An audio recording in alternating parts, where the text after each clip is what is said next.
Next up in my series of videos of Apple Watch bands that I like but I'm not super happy with, this is the Apple old leather loop band. So you can't get leather anymore from Apple, but they have some kind of replacement for it now. I do not know if their replacements have these same issues that I'm going to talk about today. So first up, these loop bands, they are full of magnets in these little grooves. You can see that they snap together really nicely. You get a really kind of firm attachment and very good adjustability. So on the wrist, these are really comfortable, and I actually think that they're probably the most comfortable Apple Watch band that I have tried. The fact that you don't get a permanent, like a secure fastening of these straps is has never really functionally been an issue to me. But one thing that I've been slightly worried about is the idea that if you get this thing snagged and you kind of just pull on it just in the wrong way, like it's not impossible that you could accidentally lose your watch. I think that's very low down on my list of concerns with the band.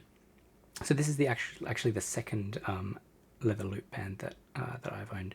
The first one was replaced by Apple due to I guess poor wear, and what basically happened, like I've said with some of my other watch bands, I typically wear my watch, it's not 24/7, but you know, quite a lot of the time, quite a lot of every day. And I'm only on my second Apple Watch, so I think you know, this is 4 years old. My previous one before that was about 4 or 5 years old, 5 or 6, I don't know. I'm losing track of the years. I don't baby my things, but I think that I do treat them reasonably well. And it seems that the weak link is always in the watch band, no pun intended. Now, what I was finding with this particular leather watch band was that you can see that there are no seams. Can I even get a close up? I don't think the focusing isn't going to let me do this. You can see this is not stitched leather, so it's bonded together, and there's basically like I don't know, some kind of a rubber adhesive along the edges, which gives it kind of it appears to seal it quite well. But then once it gets a bit loose, you can see here that it starts to peel away. And over time, this was just happening more and more and more with my previous watch band. I took it into Apple and said, hey, what gives? I haven't had this very long. And they were like, probably just wear and tear, but we'll be nice to you and we'll give you a new one. But don't come back again. So at that point, I decided to not exactly retire this one, but to use it a bit less frequently. And funnily enough, I just noticed that my this apologies about the well-worn look of this MagSafe wallet has the same issue here, that although this has got stitching, it also has the rubber lining on the edge, and this I only just noticed the other day, this is peeling off as well. So like I suspect I could probably just rip that away and it's not going to fall apart.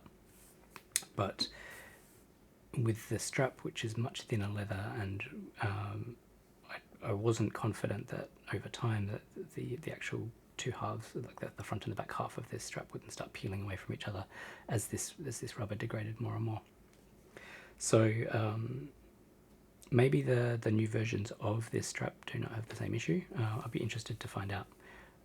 I'd like to kind of reiterate that if you don't want to bonk my phone, that makes it bounce all over the place.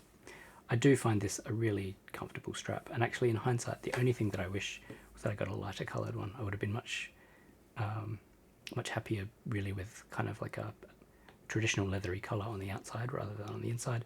The black is kind of, it's like nice and Batman, but nowadays I try and go for something a little bit more just kind of like brown with my leathers. That's all for that I meant to talk about with this strap. So once again, it's a good one, but it's not my all-time favourite. So let's see if we ever get there.